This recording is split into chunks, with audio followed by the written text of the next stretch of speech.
2 million tires were sunk beneath the waves, and a plan to restore the ocean backfired. 50 years later, the shocking reality surfaced from the depths. This is the story of the Osborne Reef, where well-meaning plans led to an underwater catastrophe. In 1972, just off the coast of Fort Lauderdale, Florida, an environmental disaster quietly began beneath the ocean's surface. What was meant to solve two problems turned into a cautionary tale that spanned decades. As the first load of tires splashed into the sea, the roar of boat engines disrupted the peaceful waters. Captain Mike Roberts proudly watched, certain they were creating a haven for fish and coral. "This will be incredible," Mike shouted, unaware that his ambitious project would soon evolve into a lasting ecological nightmare. Mike and his friends had devised what they believed was a brilliant plan.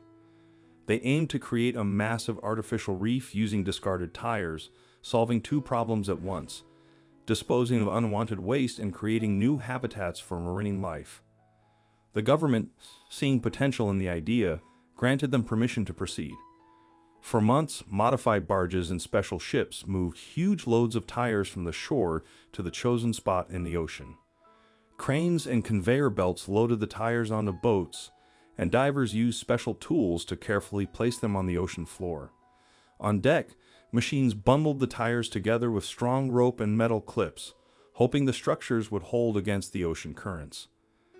By the end, over 2 million tires covered an area the size of 35 football fields.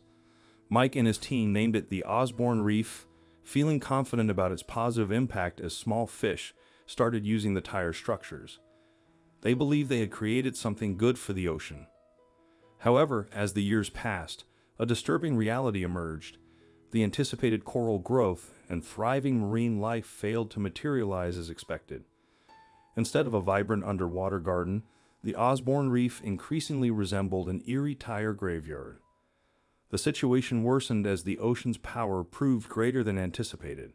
Metal clips holding the tires together corroded and snapped, while ropes binding them in bundles weakened and broke.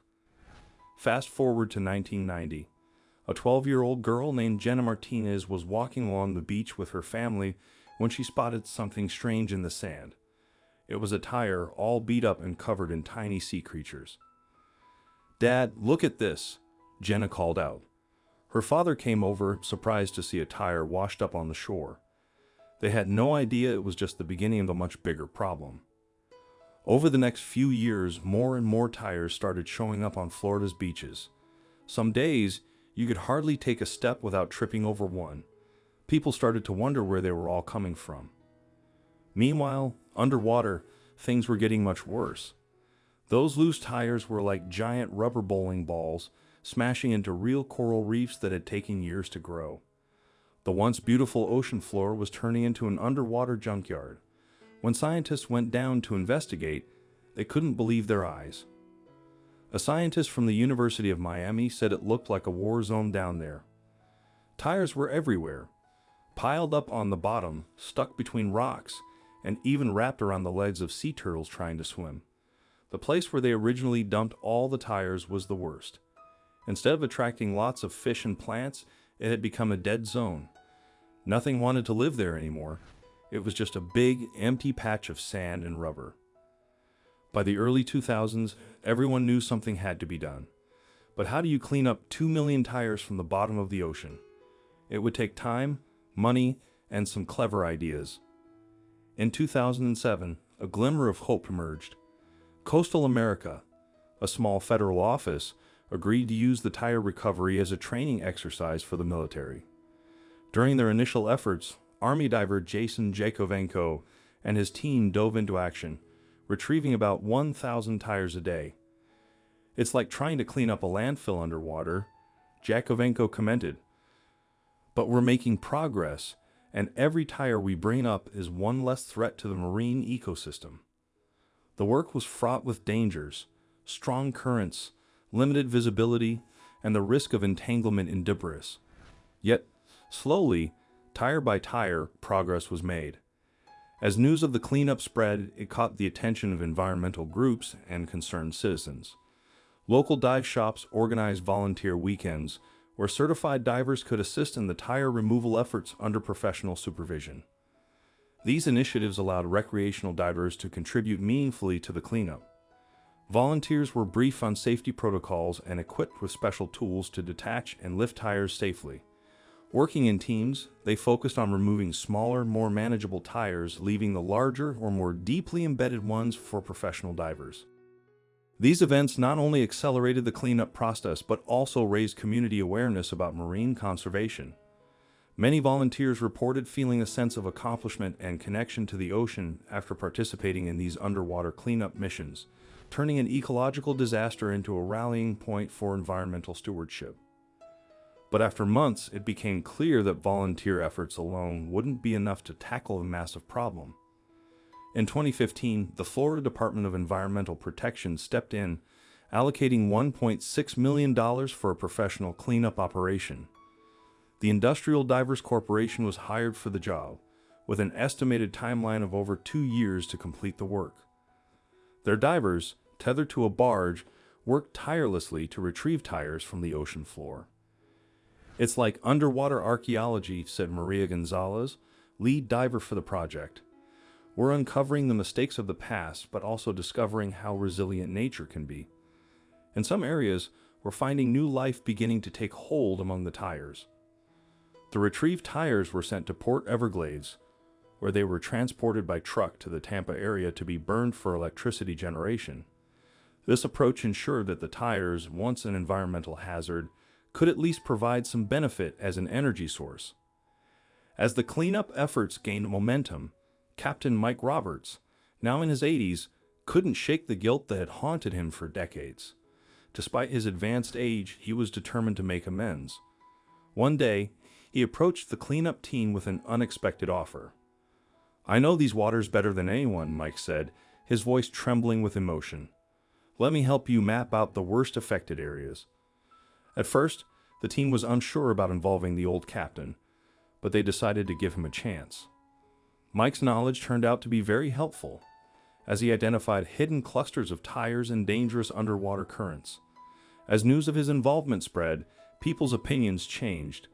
Once blamed for dumping the tires, Mike was now seen as a figure of redemption. However, not everyone was happy. Some environmentalists felt his involvement was just a publicity stunt, distracting from the real issues, and debates on social media followed. Despite the controversy, Mike stayed committed. During a mapping expedition, he noticed something unusual on the sonar. Divers discovered a new coral colony growing among the tires, which amazed scientists. This find gave them new insights into how corals adapt, leading to breakthroughs in coral restoration that sped up the reef's recovery. Mike's sharp observation had indirectly led to a major scientific advancement. Mike was praised for his efforts on the beach. As he stood there with tears in his eyes, he watched the truckload of tires being sent off for recycling. "I may have started this mess," he said, his voice choked with emotion. "But I'm grateful I lived long enough to see it fixed. Take care of our oceans, folks. They're more resilient than we think, but they still need our help." As the cleanup progressed, marine biologists made some startling discoveries. Dr. Elijah Katz from the University of Florida found that some species had adapted to life among the tires. "We've observed unusual behaviors in certain fish species," he reported. "Some have developed specialized feeding techniques to exploit the unique environment created by the tires." The Osborne Reef cleanup became a global case study in environmental remediation, drawing researchers and conservationists. In 2018, an international conference in Fort Lauderdale discussed lessons from the project and strategies to prevent future disasters. By 2020, tire removal had improved water quality and restored marine life, but over 500,000 tires remained buried or covered with marine life, complicating removal efforts. In 2022, tech billionaire Elena Reeves joined the effort, deploying autonomous underwater vehicles, AUVs, to assist divers. Her cutting-edge technology made locating and retrieving the tires more efficient and safer. The introduction of this technology dramatically accelerated the cleanup efforts.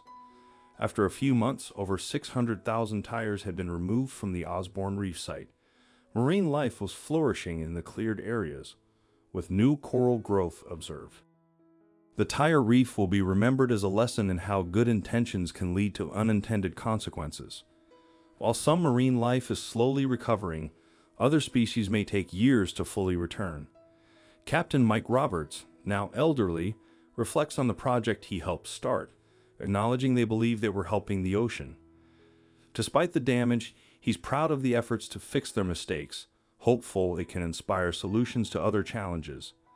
The future of the reef remains uncertain, but its story serves as a reminder to be cautious when trying to alter nature. What do you think of this story? Let us know in the comments section.